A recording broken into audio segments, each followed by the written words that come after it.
सुप्रभात बच्चों, आप सभी का मेरा हिंदी पाठशाला में स्वागत है।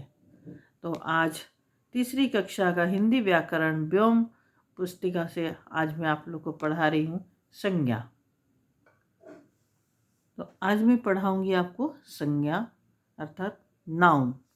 संज्ञा का मतलब होता है इंग्लिश में noun. The naming word is called noun.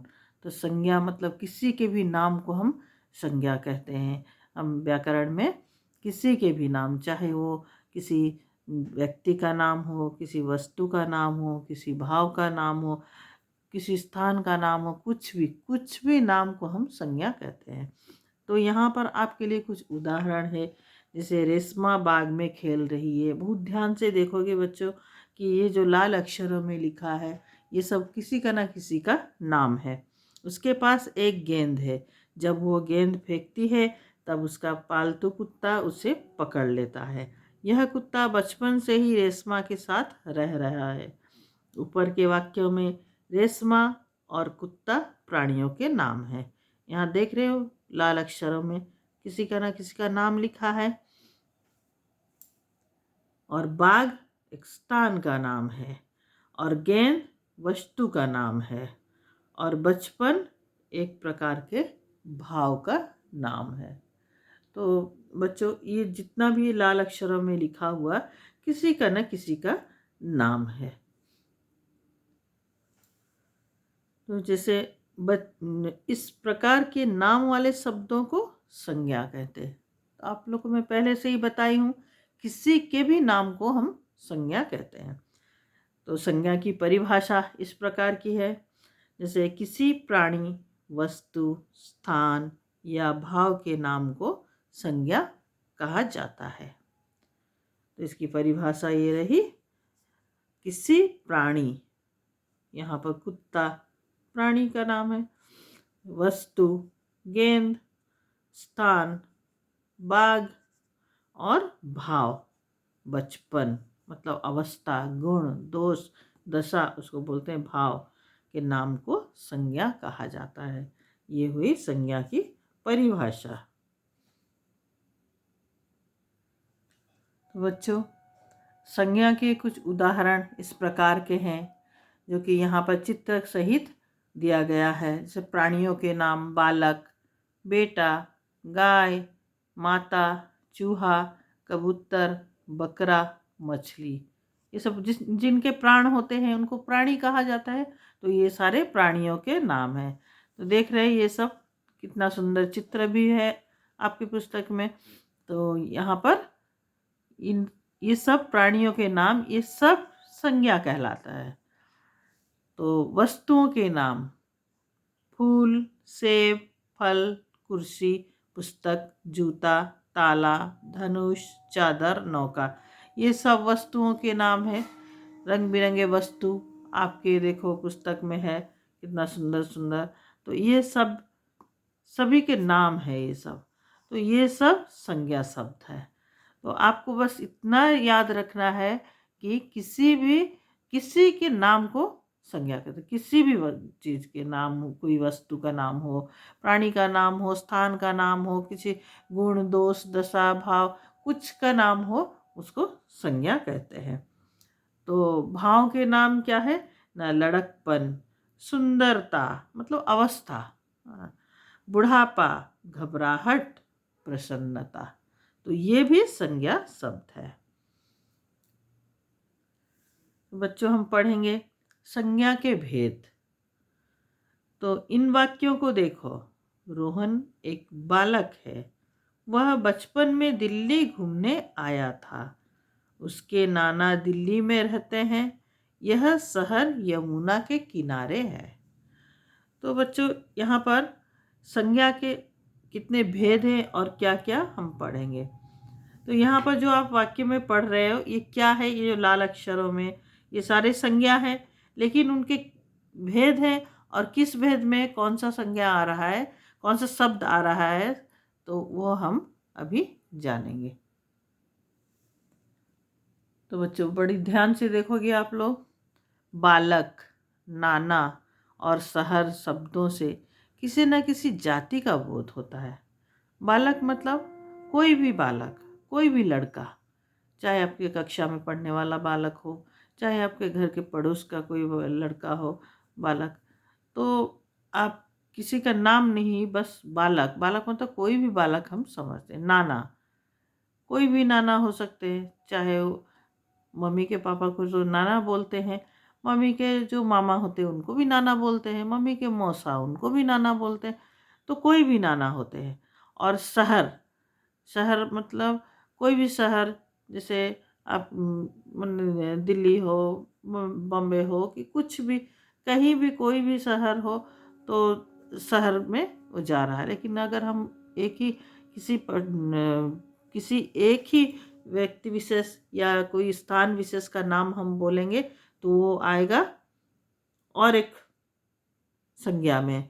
तो ये संज्ञा होता है जो जाति, एक समूह, एक समुदाय, पूरे किसी को समूह को समझाता है, तो किसी जाति को समझाता है। जो संज्ञा शब्द किसी जाति का बोध कराता है, उसे जातिवाचक संज्ञा कहा जाता है। मतलब एक समूह को समझा रहा है।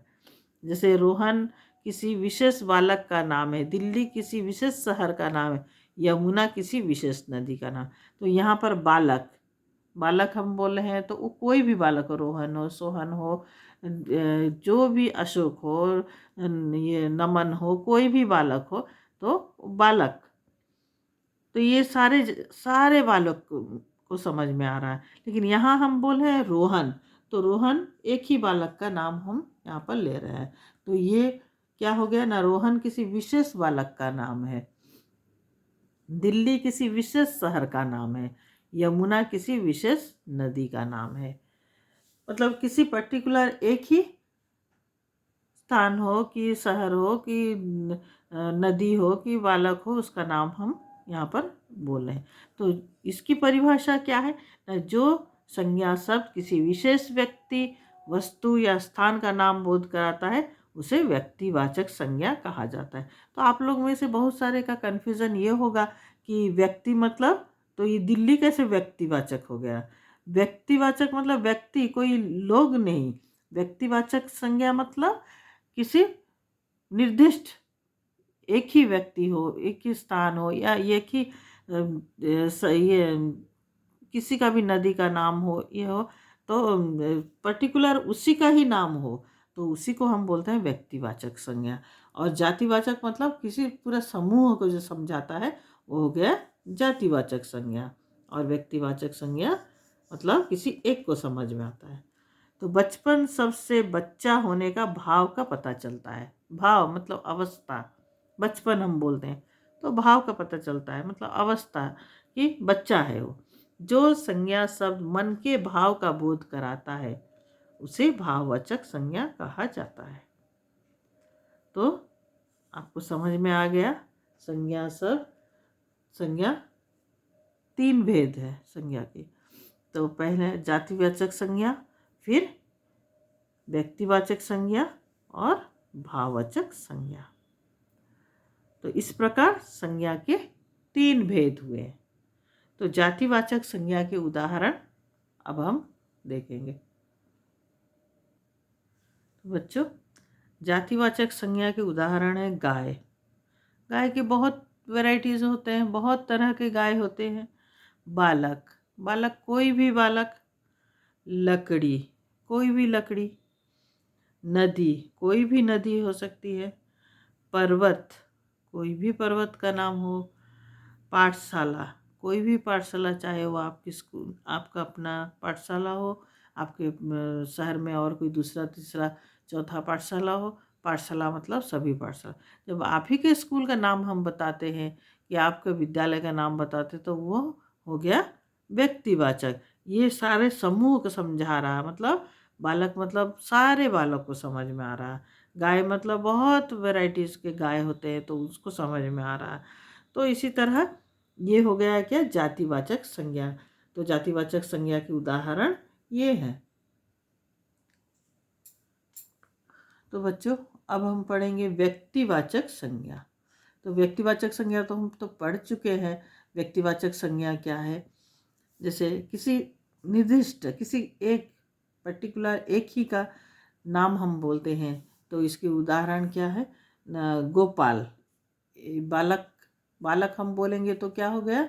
न जातिवाचक संज्ञा। हम जब गोपाल बोलेंगे तो क्या हो गया? न ये हो गया व्यक्तिवाचक संज्ञा। अगर हम बोलेंगे रेशमा एक लड़की का नाम है तो ये हो गया व्यक्तिवाचक संज्ञा। ताजमहल एक निर्दिष्ट स्थान का नाम है। हम कोई भी स्थान, कोई भी जगह का नाम, अगर हम कोई भी स्थान हम बोलते हैं तो वो नहीं होगा। हम ताजमहल, मतलब ताजमहल एक ही है जो कि हमको समझ में आ रहा। ताजमहल पर्टिकुलर एक ही चीज़ के बारे में हमको ज्ञान हो रहा है या हमको जानकारी हो रहा है। गंगा नदी, तो बहुत सारे नदी, नदी मतलब जातिवाचक संज्ञा। गंगा नदी हुआ तो ये क्या हो गया ना, व्यक्तिवाचक संज्ञा। दिल्ली एक शहर है, तो शहर हम बोलेंगे तो बहुत सारे शहर है, तो दिल्ली ये हो गया व्यक्तिवाचक संज्ञा। ये हो गए व्यक्तिवाचक संज्ञा के उदाहरण। अब हम भाववाचक संज्ञा के उदाहरण पढ़ेंगे। तो बच्चों, भाववाचक संज्ञा, इसके उदाहरण है सुंदरता। कितना सुंदर लग रहा है ये। सुंदर से सुंदरता। मिठास, मीठा, ये सब मिठाई है, देख रहे हो। तो इसका गुण क्या है ना, मीठा। लड़कपन, ये लड़का मतलब बच्चा है, लड़कपन। बुराई, अच्छाई, किसी को गिरा देना ये बुराई है। किसी को कोई आते ही नमस्ते करना ये अच्छाई है। तो ये गुण, दोष, दशा, अवस्था, इसको बोलते हैं भाववाचक संज्ञा। तो उम्मीद है आप सबको समझ में आ गया होगा। ये चित्र में बहुत सुंदर सा सब दिखाई लिखा है और उसमें चित्र में भी उसका सब कुछ बना हुआ है, देख रहे हो आप सब। आपको अच्छा लगा होगा, तो आशा करती हूँ आपको ये वीडियो बहुत ही अच्छा लगा होगा। धन्यवाद। आप सभी का दिन मंगलमय।